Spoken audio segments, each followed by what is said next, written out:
దయ్యం వదిలింది. వాణి వర్మలకు సంతానం లేదు. వాళ్ళు చాలా మంచివాళ్ళు. ఆ ఊళ్ళో వాళ్ళ మంచితనాన్ని గురించి చెప్పుకొనేవారు లేరు. ఒక రోజు రాత్రి పెద్ద వర్షం పడుతున్నది. వర్మ వాణి భోజనానికి కూర్చోబోతుండగా ఎవరో దడదడ తలుపులు తట్టారు. తలుపు తీసి చూస్తే వర్షంలో తడిసి ముద్ద అయి ఉన్న యువ దంపతులు కనిపించారు. పట్నానికని బయలుదేరి వర్షంలో చిక్కుపడ్డాం. ఈ రాత్రికి మీ ఇంట్లో ఉండనిస్తారా అని వాళ్ళు అడిగారు. లోపలికి రండి అంటూ వాణి వాళ్ళను ఆహ్వానించి భోజనం పెట్టి పడకలు ఏర్పాటు చేసింది. వాళ్ళు తిన్నాక అన్నం కొద్దిగా మిగిలింది. దాన్ని వాణి తన భర్తను తినమన్నది. మళ్ళీ వండడానికి పుల్లలు లేవు, తడిసిపోయాయి.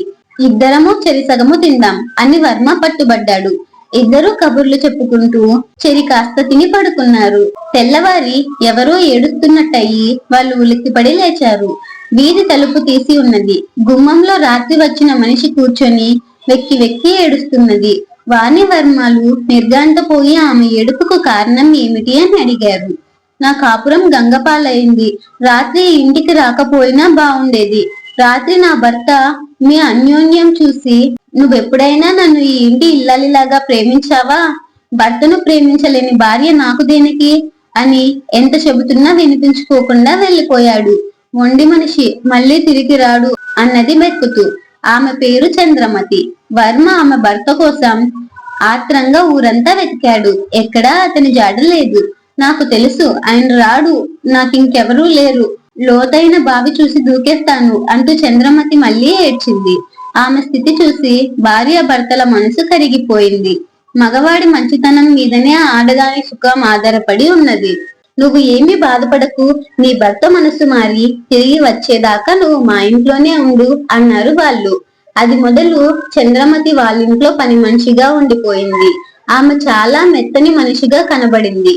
రాత్రి వంట ఆమె చేసింది. నెల రోజులు గడిచాయి. వర్మ చిన్ననాటి స్నేహితుడు మురారి 4 రోజులు ఉండిపోవడానికి వచ్చాడు. అతడు 2-3 నెలలకు ఒకసారి అలా వస్తూ ఉంటాడు. కిందటిసారి వచ్చినప్పుడు చంద్రమతి లేదు. అతడు ఆమె విషయం అంతా వర్మ నుంచి తెలుసుకున్నాడు. ఆ రాత్రి అందరికీ చంద్రమతి వడ్డించింది. భోజనం అయ్యాక మురారి వసారాలో మంచం వేసుకొని పడుకున్నాడు. కాని అతనికి చాలా సేపటి దాకా నిద్ర పట్టలేదు. అర్ధరాత్రి వేళ నిద్ర పట్టుతుండగా ఏదో అలికిడయి మెలకు వచ్చింది. చంద్రమతి చేతిలో దీపం పట్టుకొని చిన్నగా వంటింటి తలుపు తీస్తున్నది. వంటింటి అవతలి కిటికీని ఎవరో తట్టినట్టు వినిపించింది. మురారికి చంద్రమతి ప్రవర్తన, కిటికీ చప్పుడు అనుమానం కలిగించాయి. ఆమె వంటగదిలో వెళ్ళగానే అతను చప్పున లేచి చిన్నగా కిటికీలో నుంచి వంటగదిలోకి చూశాడు. చంద్రమతి ఒక గిన్నెలో అన్నము, కూర, పులుసు, పెరుగు అమర్చి కిటికీలో నుంచి లోపలికి వచ్చిన చేతులకు అందించింది. ఇంకా ఎన్నాళ్ళు ఈ అర్ధరాత్రి భోజనాలు? ఎలాగో ఇనుప పెట్టెలో డబ్బులు చిక్కించుకొని త్వరగా వచ్చేయ్ అన్నాడు అవతలి మనిషి. కిటికీలో ఉన్న కారణం చేత ఆ మనిషి మురారికి కనిపించలేదు. ఇప్పటికిప్పుడే వీళ్లకు నా మీద నమ్మకం కలుగుతున్నది. త్వరలోనే ఇనుప పెట్టె తాళాలు నాకు అందుబాటులోకి వస్తాయి. కాస్త ఓపిక పట్టు అన్నది చంద్రమతి. అమ్మ దొంగ ముండా, పైకి అమాయకంగా కనిపిస్తూ మా వాళ్ళ మంచితనాన్ని ఆసరా చేసుకొని ముగిడితో కలిసి ఆడుతున్న నాటకం ఇదా? ఉండు, నీ ఆట కట్టిస్తాను అంటూ మురారి తనలో అనుకున్నాడు. అతను వెంటనే వాణి వర్మలకు చెప్పి వాళ్ళ మనసు నొప్పించకుండా వాళ్ళ ఇంటికి పట్టిన దయ్యాన్ని వదలగొట్టాలని నిశ్చయించుకున్నాడు. మర్నాడు తెల్లవారుతూనే అతను చంద్రమతికి వినిపించేలా వర్మతో, బాబోయ్, రాత్రి నేను కన్ను మూస్తే ఒట్టు ఈ ఇంట్లో దయ్యం చేరినట్టుంది. రాత్రంతా గజ్జెల చప్పుడు. నేను తూర్పుగా వేసుకున్న మంచం పడమటి వైపుకు ఈడ్చుకుపోయింది. కిటికీలో పెట్టిన మంచినీళ్ల గిన్నె మంచం కింద ఉన్నది. నేను కాబట్టి బతికి బయటపడ్డాను, మరొకరైతే హరి అనేవాళ్ళు అన్నాడు. వాణి వర్మ ఈ మాట విని హడలిపోయి, అయితే భూత వైద్యుని పిలిపిద్దాం అన్నారు. మీరేమీ కంగారు పడకండి, ఎటువంటి దయ్యాన్ని అయినా నేను వదలగొట్టగలను అని మురారి వాళ్ళకి ధైర్యం చెప్పాడు. మర్నాడు రాత్రి అతను బజారులో కొన్న గజ్జెలు పక్కన పెట్టి అప్పుడప్పుడు చప్పుడు చేయసాగాడు.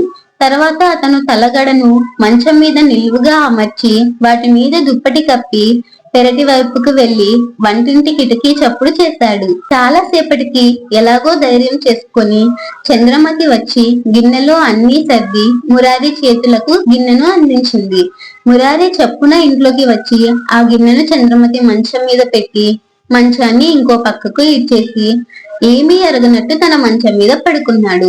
చంద్రమతి గిన్నె కోసం కొంతసేపు చూసి కిటికీను సమీపించి బయట తన భర్త జాడ కనబడక వంటగది తలుపు మూసి తన గదిలోకి వెళ్లి కెవ్వున కేక పెట్టింది. ఆ కేకకు వర్మ వాణి ఉలిక్కి పడి లేచి చంద్రమతి దగ్గరకు పరిగెత్తుకుంటూ వచ్చారు. అప్పుడే లేచినట్టుగా మురారి కూడా వచ్చాడు. చంద్రమతి బెదిరిపోయిన గొంతుతో, దయ్యం ఉన్నమాట నిజమే, నాకు గజ్జల చప్పుడు వినిపించింది. ఆ వైపు ఉన్న మంచం ఈ వైపుకు వచ్చింది. దానితో అదురుకొని లేచాను. ఇదిగో వంటింట్లో ఉన్న ఈ గిన్నె నా మంచం మీదకి వచ్చింది అన్నది. భయపడకండి, త్వరలోనే ఈ దయ్యం భర్తం పడతాను అన్నాడు మురారి. 2 రోజుల పాటు అతను రాత్రిళ్ళు గజ్జలు చప్పుడు చేస్తూనే ఉన్నాడు. అందుకే తన భర్త వంటింటి కిటికీ చప్పుడు చేస్తున్నా చంద్రమతి గది విడిచి బయటికి రావడానికి భయపడింది. 3వ రోజు రాత్రి మురారి బయటనే పొంచి ఉండి చంద్రమతి భర్త పెరటి దోవన రాబోతుండగా తాను అదే దారిన వెళ్ళబోతున్న వాడిలాగా అతనికి ఎదురు నడుస్తూ, నా చెల్లెలికి ఇంత ద్రోహం చేస్తాడా, నేను చంపేస్తాను అన్నాడు. చంద్రమతి భర్త బయటే నిలబడి ఏం జరిగిందండి అని అనుమానంగా అడిగాడు. ఇంకా ఏం జరగాలండి, ఈ ఇంటాయన మా బావగారు, మా చెల్లికి పిల్లలు లేరు. ఈ ఇంట్లో ఎవరో మొగుడు వదిలేసిన పని మనిషి ఎలాగో చేరింది. ఇప్పుడు మా బావ ఆవిడ్ని చేసుకుంటాడట. ఆవిడ కూడా అందుకు సిద్ధంగానే ఉన్నది అంటూ విరుసుగా వెళ్లిపోయినట్టు వెళ్లి వీధి తోవన లోపలికి వచ్చి తన మంచం మీద పడుకొని నిద్రపోయాడు. మురారి చెప్పిన మాట మీద చంద్రమతి భర్తకు నమ్మకం కుదిరింది. ఎందుకంటే 3 రోజులుగా ఆమె అతనికి కిటికీ తెరవడం లేదు. తెల్లవారగానే అతను వచ్చి వర్మతో, నేను బుద్ధి గడ్డి తిని నా భార్యను ఇక్కడ వదిలి వెళ్ళాను, ఆమెను నాతో సంతోషంగా పంపేయండి అన్నాడు. దయ్యం భయంతో హడిలిపోతున్న చంద్రమతి తన మొగుడి వెంట సంతోషంగా వెళ్లిపోయింది.